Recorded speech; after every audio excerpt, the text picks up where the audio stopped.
Cerita kali ini tentang guru honorer viral digaji seharga satu porsi ayam geprek. Cerita ini sudah diubah dan diedit sedemikian rupa oleh editor seperti kisah atau berita yang ada di sekitar kita. Selamat menikmati.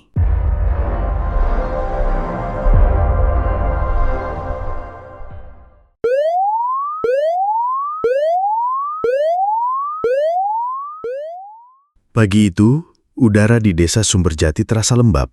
Kabut tipis masih menggantung di atas sawah ketika Rina, guru honorer berusia 27 tahun, mengayuh sepeda tuanya menuju SD Negeri Sumberjati 2.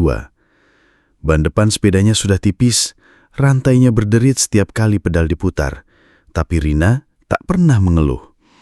Ia tiba di sekolah tepat saat bel masuk berbunyi. Di tangannya ada setumpuk buku tulis murid yang semalam ia koreksi hingga larut. Rina menyapa satu persatu siswa yang berlarian ke kelas. "Selamat pagi anak-anak," serunya. Balasan serentak, "Pagi Bu Guru," membuatnya tersenyum, sejenak melupakan lelah dan kenyataan pahit tentang gajinya. Siang harinya, saat murid-murid sudah pulang, Rina duduk di ruang guru yang hanya diisi satu meja panjang dan kipas angin berdebu. Di hadapannya, sebuah amplop coklat lusuh diletakkan oleh bendahara sekolah. "Ini gaji bulan ini, Bu Rina," ucap bendahara sambil tersenyum tipis. Rina membuka amplop itu.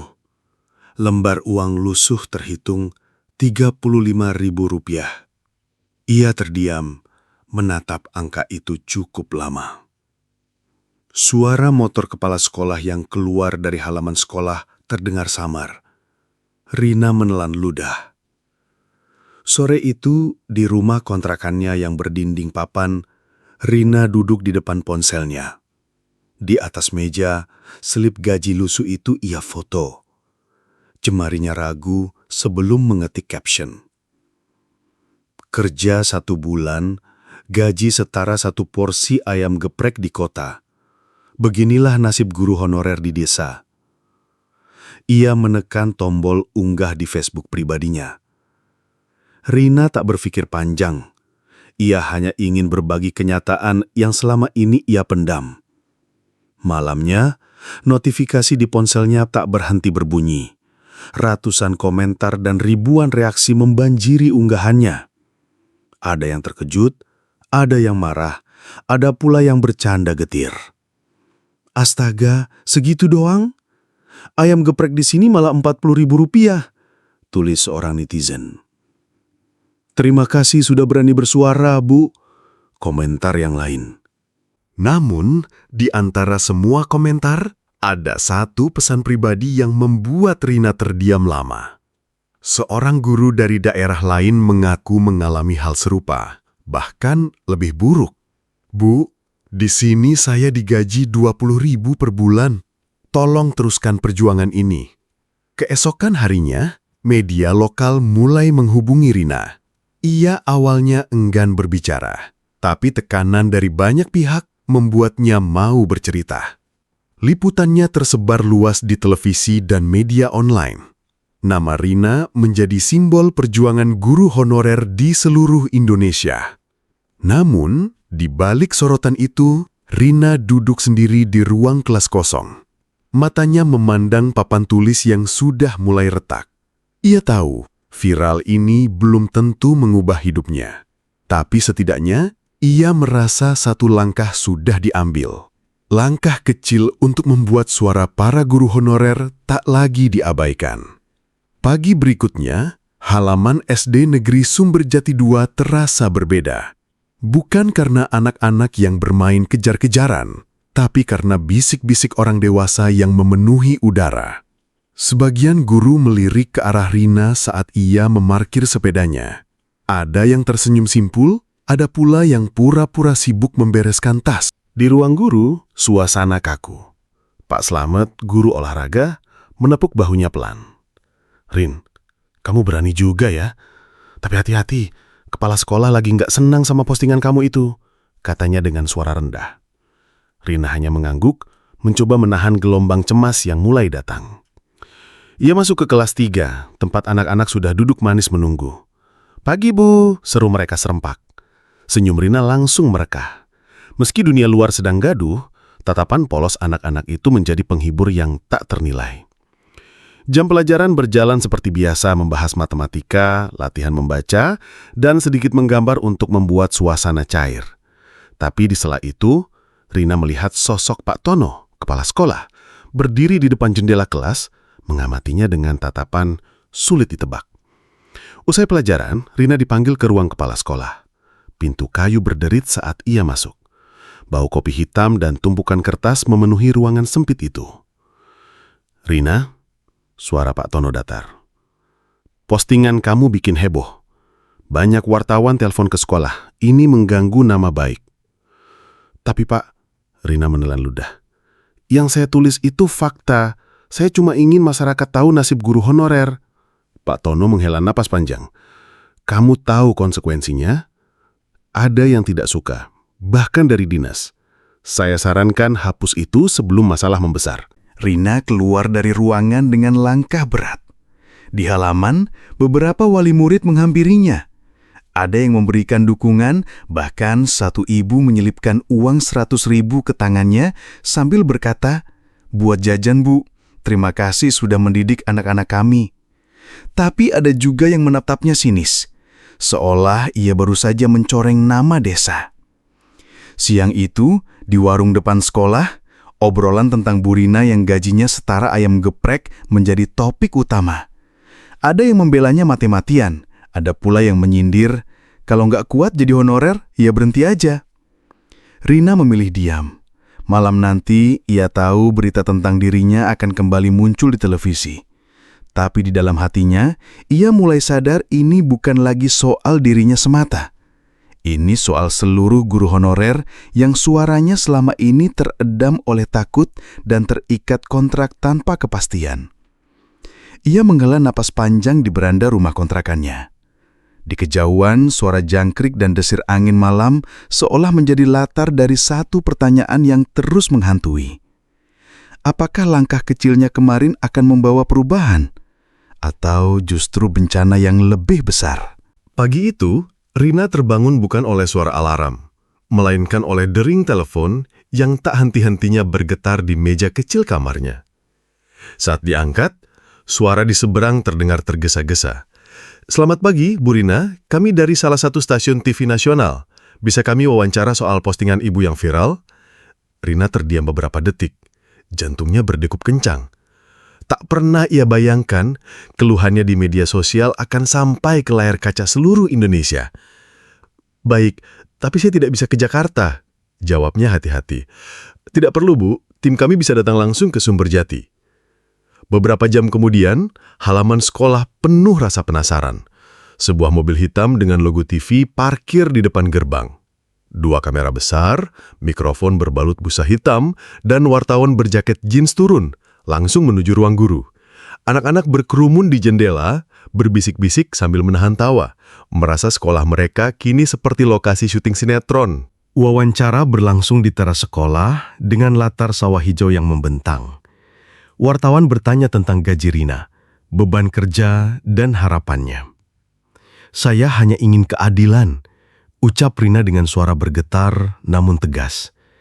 "Kami mengajar sepenuh hati, tapi upah yang kami terima bahkan tidak cukup untuk kebutuhan harian. Saya berharap pemerintah mendengar." Sore harinya, cuplikan wawancara itu tayang di prime time. Potongan wajah Rina yang menahan emosi saat bicara langsung menyebar di media sosial. Tagar hashtag gaji guru honorer melesat jadi trending topik. Komentar netizen membanjiri postingan. "Bu Rina, kami dukung ibu, tetap semangat."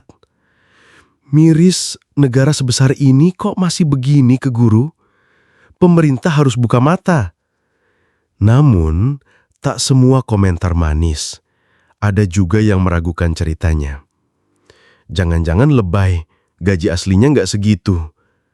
Kalau nggak mau gaji kecil, cari kerja lain." Rina membacanya semua. Matanya panas, tapi ia memilih fokus pada dukungan yang datang. Bahkan, beberapa aktivis pendidikan mulai menghubunginya untuk mengatur pertemuan dan rencana aksi solidaritas.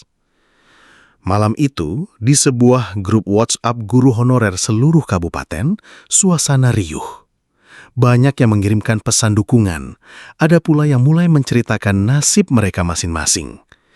Rina merasa untuk pertama kalinya ia tidak sendirian. Namun, di tengah gelombang dukungan itu, ada kabar lain yang membuat perutnya mengeras. Seorang teman mengirimkan pesan singkat. "Hati-hati, Rin, katanya pihak dinas nggak suka. Mereka mau memanggil kamu minggu depan." Ia menatap layar ponselnya lama. Di luar rumah, langit malam tampak indah bertabur bintang. Tapi di hatinya, awan gelap mulai berkumpul, tanda badai yang mungkin akan segera datang. Hari Senin pagi, udara Sumberjati yang biasanya terasa segar justru membuat dada Rina sesak. Sejak subuh, ia sudah gelisah. Surat panggilan dari Dinas Pendidikan Kabupaten yang datang Jumat sore lalu masih tergeletak di meja, dengan tulisan tebal, "Harap hadir untuk klarifikasi pemberitaan."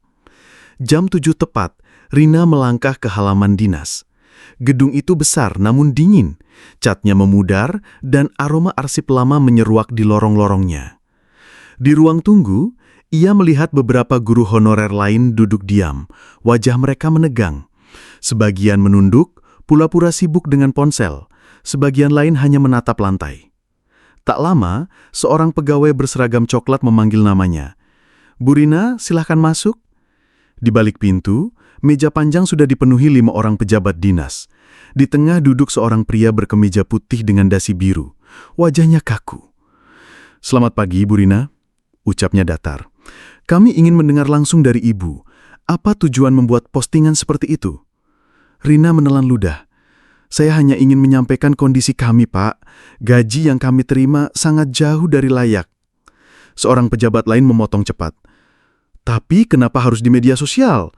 Sekarang masalah ini sudah membuat heboh, dan nama baik daerah kita tercoreng." Suasana ruangan semakin panas. Kata mencoreng nama baik berulang kali diucapkan. Seolah kesalahan ada sepenuhnya pada dirinya, bukan pada sistem yang membiarkannya digaji seharga seporsi ayam geprek. Rina mencoba bertahan. Namun ketika seorang pejabat menambahkan, "Kalau ibu tidak sanggup mengajar dengan gaji seperti itu, silakan mundur." Darahnya mendidih. "Bukan saya yang harus mundur, Pak. Sistemnya yang harus berubah. Saya mencintai pekerjaan ini. Tapi apakah salah saya menuntut keadilan?" Suaranya bergetar, namun mata tetap menatap tajam. Keheningan menyelimuti ruangan beberapa detik. Kemudian, ketua rapat berkata dengan nada dingin, "Kami akan mempertimbangkan tindakan selanjutnya. Silakan kembali mengajar, tapi hentikan semua komentar di media." Rina keluar dari ruangan itu dengan langkah berat. Di lorong, ia mendengar bisik-bisik pegawai. "Itu yang viral kemarin. Berani juga dia." Di luar gedung, udara terasa lebih hangat. Namun, beban di dadanya tak kunjung berkurang. Siang itu, di kantin sekolah, Andi, rekan sesama guru honorer, mendekat. "Aku dengar kabar dari dalam. Mereka mau cari cara supaya kamu berhenti bikin gaduh." Rina tersenyum miris. Kalau demi perubahan, biasa saja mereka bilang gaduh. Namun, di sudut pikirannya ia sadar ancaman itu nyata. Apa yang dimulai sebagai keluhan di media sosial kini telah berubah menjadi pertarungan antara suara kebenaran dan kekuatan birokrasi. Dan di medan ini, ia hanyalah seorang guru honorer yang berdiri sendirian. Pagi itu, halaman sekolah Rina dipenuhi suara-suara yang tidak biasa. Di luar pagar, puluhan orang berkumpul sambil memegang poster bertuliskan, "Dukung guru honorer, gaji layak untuk pahlawan tanpa tanda jasa, dan ayam geprek bukan standar gaji." Rina berdiri di dekat jendela kelas, menatap mereka dengan campuran rasa terharu dan gugup. Ia tak pernah menyangka, curahan hati yang ia tulis beberapa minggu lalu kini memicu gelombang solidaritas yang begitu besar. Di antara kerumunan, ia melihat wajah yang dikenalnya. Andi, sahabatnya, memimpin orasi kecil. "Ini bukan sekadar tentang Rina. Ini tentang kita semua. Tentang harga diri para guru honorer di seluruh negeri." seru Andi sambil memegang pengeras suara. Orang-orang bersorak, beberapa mengangkat spanduk lebih tinggi. Media lokal dan nasional berdatangan. Kamera dan mikrofon diarahkan ke arah sekolah. Seorang reporter mendekati Rina di sela jam istirahat. "Bu Rina, apa yang Anda rasakan melihat dukungan sebesar ini?" Rina tersenyum tipis. "Saya merasa tidak sendirian lagi. Tapi saya harap ini tidak berhenti di sini. Yang kami butuhkan adalah kebijakan, bukan hanya simpati." Tak hanya di dunia nyata, dukungan juga membanjiri media sosial. Tagar hashtag gaji guru layak dan hashtag ayam geprek gate masuk daftar trending nasional. Foto Rina yang sedang mengajar dengan senyum lelah beredar luas, menjadi simbol perjuangan guru honorer. Sore harinya, sebuah organisasi pendidikan menghubungi Rina. Mereka mengajak untuk bergabung dalam aksi damai di kantor pemerintah daerah minggu depan. "Kita akan ajukan tuntutan resmi. Kita perlu hadirkan data, bukti, dan suara sebanyak mungkin," ujar perwakilan organisasi itu lewat telepon. Rina sempat ragu. "Kalau saya ikut, risikonya besar. Saya bisa kehilangan pekerjaan." "Justru karena itu, Bu, perubahan butuh orang yang mau mengambil risiko," jawab suara di seberang dengan mantap. Malam itu, di ruang tamu sederhana rumahnya, Rina berdiskusi dengan suaminya Budi. "Aku takut kamu dipecat," kata Budi pelan sambil memegang tangan Rina. "Aku juga takut, tapi kalau aku diam, anak-anak kita nanti akan hidup di negara yang tidak menghargai pendidiknya. Apa kita mau?" Budi terdiam, lalu mengangguk. "Kalau begitu, aku di belakangmu." Hari-hari berikutnya, dukungan semakin meluas. Beberapa sekolah di kota lain mengirimkan video pernyataan solidaritas. Ada guru yang mengunggah foto slip gajinya sebagai bentuk protes, menunjukkan nominal yang tak jauh berbeda dengan milik Rina. Namun di balik semua itu, tekanan juga meningkat. Surat peringatan dari dinas datang lagi. Kali ini bernada lebih keras. Rina mulai menerima pesan anonim yang mengintimidasi. Tapi ia sudah bulat. Kalau mereka pikir ancaman bisa membuatku berhenti, mereka salah besar. Gumamnya sambil menatap poster dukungan di meja kerjanya. Hari Senin, tepat pukul 9 pagi, ratusan orang berkumpul di depan kantor pemerintah daerah. Bendera organisasi guru, poster-poster tuntutan, dan spanduk besar dengan tulisan "Hargai pahlawan tanpa tanda jasa" berkibar di bawah terik matahari. Rina berdiri di barisan depan, mengenakan jilbab biru tua dan kemeja putih. Tangannya memegang poster bertuliskan, "Gaji layak, pendidikan berkualitas." Di sampingnya, Andi berbisik, "Kamu siap?" Rina mengangguk. "Kita sudah terlalu lama diam." Aksi dimulai dengan damai. Orator bergantian berbicara lewat pengeras suara. Ada yang membacakan puisi untuk guru, ada yang menyampaikan data gaji honorer di berbagai daerah, yang nyaris tidak cukup untuk hidup layak. Media memenuhi lokasi. Kamera menyorot Rina ketika ia naik ke panggung darurat sebuah mobil bak terbuka yang dihiasi spanduk. "Bapak, Ibu, dan teman-teman sekalian."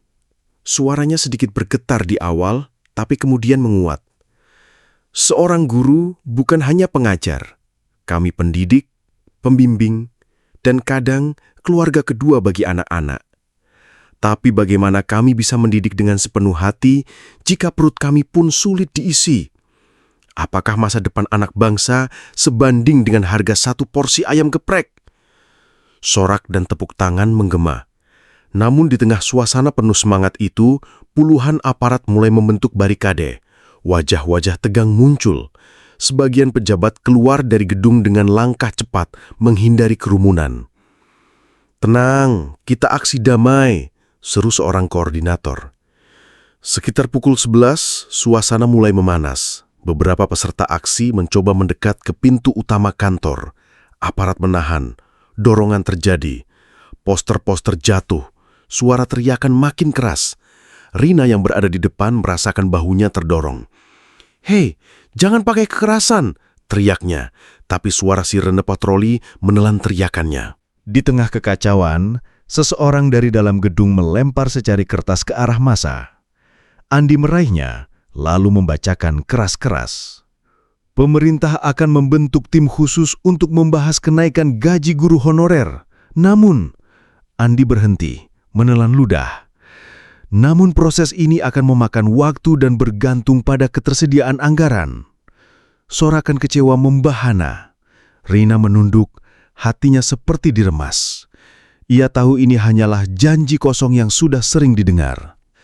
"Kalau kita pulang sekarang, semuanya sia-sia," bisik seorang guru di belakangnya. Langit tiba-tiba mendung, hujan rintik mulai turun. Tapi tak ada yang beranjak. Rina menggenggam erat posternya. "Kita tidak akan mundur sebelum ada keputusan nyata," katanya mantap. Namun ia tak tahu, hari itu akan menjadi titik balik. Kamera-kamera yang merekam setiap detik aksi ini akan menyebarkan gambar dan suaranya ke seluruh negeri. Dan tidak semua orang akan menyambutnya dengan simpati. Hujan siang itu tak mengusir para peserta aksi.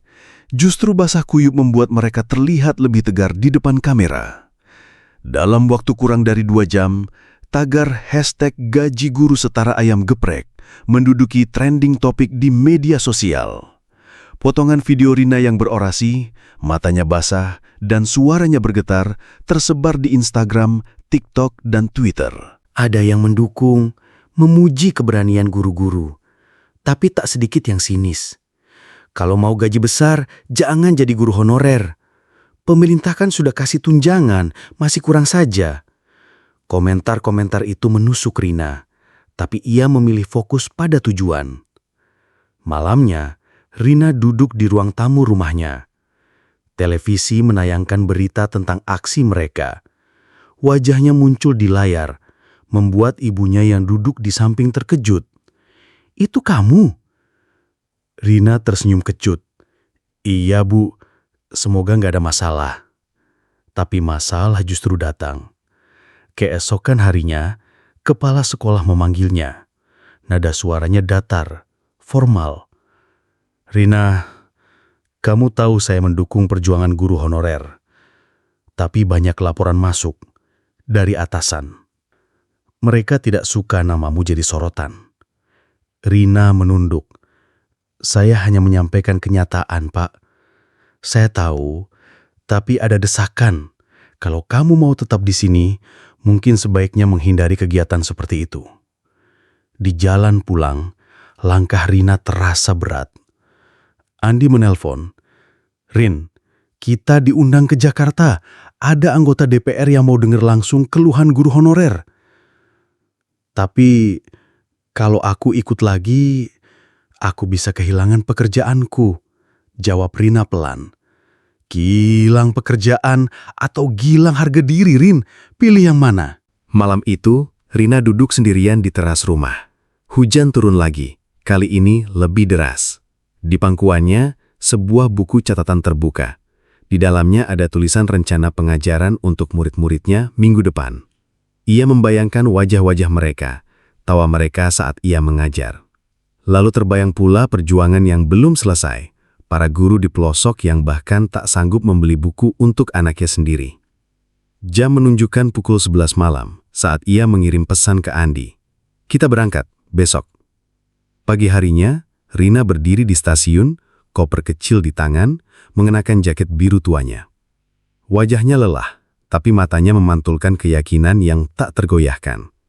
Di kereta menuju Jakarta, ia menatap keluar jendela, melihat sawah-sawah yang berganti menjadi kota-kota.